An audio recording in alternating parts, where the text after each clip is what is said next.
అదే నమస్కారం. ఈరోజు పవన్ కళ్యాణ్ కోకిలాబెన్ ధీరుభాయ్ అంబానీ ఆసుపత్రిని డిశ్చార్జ్ అవ్వగానే ఒక్కసారిగా నాకు వచ్చిన డౌట్, ఆసుపత్రిలో ట్రీట్మెంట్కి ఎంత ఖర్చు అయింది? ఓకే, ఈ రొటేటర్ కఫ్ సర్జరీ భుజాల దగ్గరకు సంబంధించి అండ్ ఎన్ని రోజులు ఈయన రెస్ట్ తీసుకోవాలి ఏంటి అన్నప్పుడు పట్టేదండి గట్టి ఒక 6 వారాలు 8 వారాలు కూడా పట్టవచ్చట.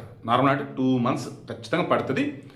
మీన్ వైల్ ఇక ఈ ఆర్థోపెడిక్ సర్జరీ కాబట్టి దానికి తగ్గట్టుగా షోల్డర్ ఫిజియోథెరపీ ఉంటుంది కదా, అది చేసుకుంటూ మెడిసిన్ తీసుకుంటూ ఖచ్చితంగా కొంచెం జాగ్రత్త కేర్ఫుల్గా ఉంటూ సెట్ అవ్వాలి. అయితే ట్రీట్మెంట్కి ఎంత ఖర్చు అనేది బయటికి రాలి. బట్ ట్రీట్మెంట్కి ఎవరు ఖర్చు పెట్టారు ఏంటో తెలిస్తే నిజం నేను షాక్ అయ్యా. ఆయన ఉప ముఖ్యమంత్రిగా ఉన్నాడు, ఒక జనసేన పార్టీ అధినేతగా ఉన్నాడు, పార్టీ నుంచి రూపాయి తీసుకోలే, ప్రభుత్వం నుంచి ట్రీట్మెంట్కి ఖర్చు మొత్తం వాళ్ళు భరిస్తారు, ₹1 కూడా వద్దన్నాడు. అండ్ అప్ అండ్ డౌన్ ఖర్చులు, ఆసుపత్రి ఉండడానికి ఖర్చులు మొత్తం అతనే. మొన్నటికి ముక్కుకి సర్జరీ ఏం చూసారా, సైనస్ ప్రాబ్లం ఏదో ఉండి దాని కూడా ₹1 కూడా తీసుకుంటాను ప్రభుత్వం నుంచి. అప్పుడు ₹1 తీసుకుని ఇప్పుడు ₹1 తీసుకోలే, మొత్తం తన సొంత డబ్బులే వాడుకున్నాడు. ఈ రోజులలో ఏ చిన్న అవసరమైనా సరే అధికారంలో ఉన్నామంటే ప్రభుత్వ ధనాన్ని జలగల్లా పిండుతున్నటువంటి ఈ రోజులలో డిప్యూటీ సీఎంగా ఉండి ₹1 కూడా వాడుకోలేదంటే ఏమనాలండి ఆ మనిషిని? అసలు హ్యాట్స్ ఆఫ్. నిజంగా ఇటువంటి వాడు ఉండటం అరుదు. ఇక మెగా ఫ్యామిలీ ఆయన దూరం పెట్టింది, లేక మెగా ఫ్యామిలీని ఈయన దూరం పెట్టాడు అన్నప్పుడు నేను క్రాస్ చెక్ చేసినప్పుడు నాకు ఒకటే అనిపించింది, మెగా ఫ్యామిలీ అంతా కూడా కలిసే ఉంటుంది. ఇప్పుడు నాగబాబుకి కానీ చిరంజీవి గారికి కానీ రామ్ చరణ్కి కానీ అవునన్నా కాదన్నా కొంచెం ఫ్యాన్ ఫైలింగ్ అనేది ఉంది. సరే నాగభూషణ్ పక్కన పెడదాం, చిరంజీవి రామ్ చరణ్ ఉంది కదా.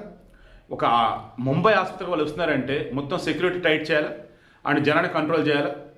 పవన్ కళ్యాణ్ ఆసుపత్రిని డిశ్చార్జ్ ఇంటికి వస్తాడు కదా, పవన్ కళ్యాణ్తో పాటు వాళ్ళ మిస్సెస్ అన్నలెజ్నో ఉన్నారు కదా, అండ్ పెద్ద ఆసుపత్రి కదా, ట్రీట్మెంట్ బాగానే సాగుతుంది కదా, ఇంకా వెళ్ళి పరామర్శించడం ఎందుకు?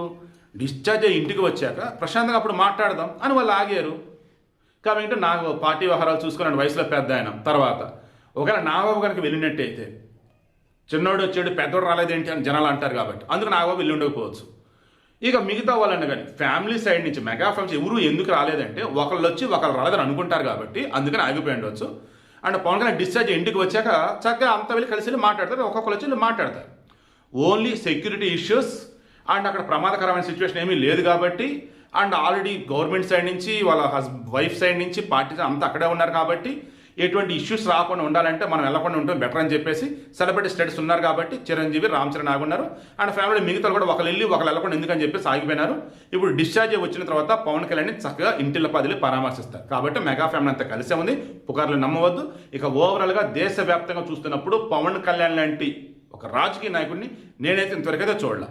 రూపాయి గుంజుతూ ఉండే నాయకులు ఉన్నటువంటి ఈ రోజులలో ₹1 కూడా నాకు వద్దురా బాబు అని చెప్పేసి మొత్తం తన డబ్బులే వాడుకుంటున్నాడు తనకు సంబంధించిన ప్రతి ఒక్క హెల్త్ ఇష్యూకి అండ్ ట్రాన్స్పోర్ట్కి.